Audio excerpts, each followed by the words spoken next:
Desember 2013, atau bisa kita sebut 11, 12, 13. Hari yang spesial, bukan? Kebanyakan masyarakat pada umumnya, tanggal yang seperti ini bakal diabadikan dengan momen yang spesial dalam hidupnya. Mungkin tanggal yang pas untuk ungkapin cinta, atau bahkan tanggal yang pas untuk mutusin pacarnya, agar dia gak bakal lupa tentang hari terakhir saat kita bersama. Atau yang lebih ekstrim, beberapa ibu yang sedang hamil terpaksa operasi sesar, yang padahal kandungannya masih 8 bulan, demi anaknya bisa lahir pada tanggal ini. Maksain banget ya. Tapi aku yakin sesuatu hal yang bawaannya dipaksain pasti gak bakal baik. Tapi apa yang aku pikirkan pada hari itu? Hari dimana aku mencoba untuk mengungkapkan perasaanku kepada sahabatku sendiri. Cinta yang harusnya hanya untuk persahabatan malah berubah hasrat ingin memiliki. Memang manusia itu serakah. Tapi bagaimana cara kita untuk mengontrol semuanya? Cinta itu bukan Y sama dengan A tambah BX. Cinta itu bukan matematika atau ilmu eksak. Cinta itu gak statis. Bukan seperti bumi yang berputar pada poros dan orbitnya. Tapi ketika cinta telah lama dipendam, dan dipendam lebih lama lagi, apa yang harus kita perbuat? Yap, satu-satu solusinya adalah harus diungkapkan. Pada hari itu juga, aku harus menemui dia. Setelah mengumpulkan keberanian yang cukup, aku pun menghubungi dia untuk membuat sebuah janji. Dan naasnya dia sangat sibuk hari ini. Sayang banget kan? Ini ada tanggal yang tepat buat ngungkapin cinta. Ibu-ibu aja rela untuk dibelah perutnya agar anaknya bisa lahir. Masa aku gak berani membelah dadaku agar dia tahu semua isi hatiku? Oke lah, aku juga harus maksa.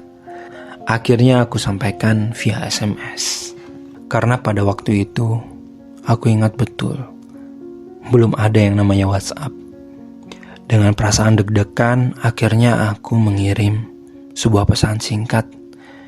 Dan secara singkat, berisikan tentang aku ingin dia memahami kalau aku benar-benar jatuh cinta padanya.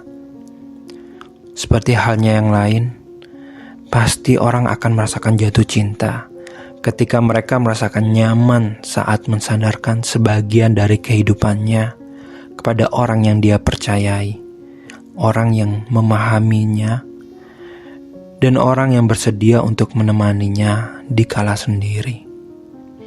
Begitulah keadaanku saat aku menjadi sahabatnya. Namun, aku tak membuatnya merasakan hal yang sama. Justru menurutnya, aku adalah sekedar teman yang tak bisa dijadikan statusnya menjadi pacar.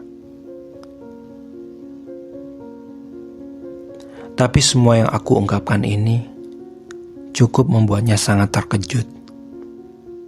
Walaupun sebenarnya aku yang lebih terkejut atas penolakan ini. Dulu aku pernah baca tentang filosof Socrates yang mengungkapkan bahwa keberanian seharusnya menjadi kualitas utama umat manusia.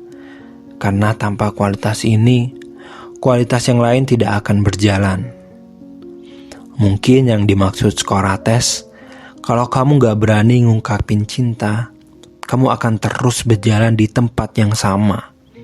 Jadi pilihannya, kamu akan mencintai tanpa memiliki selamanya, atau beralih untuk mencinta dan merasakan indahnya dicintai. Ya walaupun semua gak sesuai apa yang diharapkan, tapi setidaknya rasa sesak yang ada di dalam dada terasa sudah sangat plong. Oke, lupakan sejenak tentang tanggal 11, 12, 13. Dan kita menuju ke jam 23.59. Yap, 1 menit sebelum tahun baru 2013. Dan aku tetap menjadi jomblo hina yang setiap malam tahun baru tidak pernah punya pasangan. Tapi ada kabar baik buat malam tahun baru ini. Aku ditemenin SMS-an sama sahabatku yang satu ini. Sahabat yang pernah aku ungkapkan perasaannya. Topik SMS-an kali ini, kita coba rewind kenangan-kenangan pada tahun 2013. Mulai dari kita bareng-bareng bohongin orang tua mantan pacar aku, ngomongin tentang keseruan yang kita lakuin tempo dulu, dan momen-momen di mana aku pernah ungkapin perasaanku yang pernah ditolak olehnya. Oke, aku rasa yang satu ini aku salah topik. Ultahmu tanggal 11 Januari ya? Mau kado apa? Biar aku gak salah kado lagi, tanya aku dalam pesan singkat tersebut. By the way, tahun lalu aku kasih dia kado lampu tidur berwarna merah berbentuk lope-lope yang sinarnya bener-bener buat sakit mata banget. Siapa bilang salah kado? I use it well, that lamp. Dan aku pun senyum-senyum sendiri baca balasan dari dia. Terus matamu gak buta kan? Atau berdarah-darah kena sinar merahnya? Itu bener-bener terang banget loh. Lalu dia membalas, lah sekarang kan aku gak buta. When I first opened the gift, at the time I just wondered, why? Kok bentuknya lope-lope? Dan aku dalam hati cuma bergumam, jangankan bentuk hati, jantung pun aku copot dari dadaku. Aku kasih lampu itu di dalamnya, aku rela. Aku rela beri semua itu untuk menemani tidurmu. Dari sekian panjang SMS yang kita saling kirim, dan di akhir perbincangan ada kalimat manis terucap darinya. Happy New Year ya bang. Terima kasih sudah ada untukku di tahun 2013.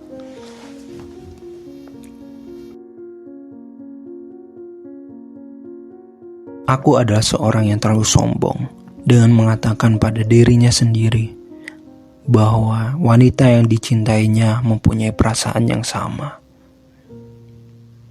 Namun pada akhirnya, aku pun jatuh terlalu dalam karena harapanku yang terlalu tinggi. Kadang harapan sangatlah penting untuk menjadikan kita semangat dalam meraih apa yang kita inginkan. Namun, kita perlu tahu bahwa ekspektasi yang terlalu tinggi terkadang dapat membuat seseorang tidak melihat batu kecil yang ada di hadapannya, sehingga bisa jadi dia akan terjengkal dengan batu kecil tersebut.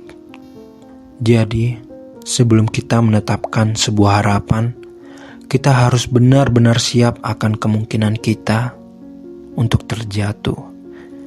Karena tak selamanya harapan itu menjadi sebuah kenyataan.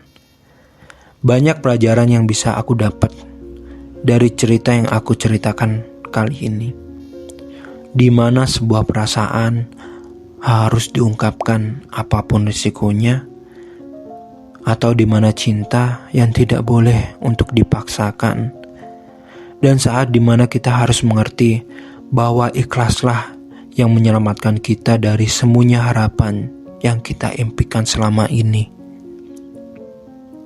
Mungkin ini jalan yang terbaik buat kita. Dia bisa tenang dengan kehidupannya, dan aku pun bisa tenang tanpa harus dibayangi rasa ragu. Setidaknya ini semua bisa menjadi sebuah cerita yang mungkin gak bakal aku lupakan seumur hidupku.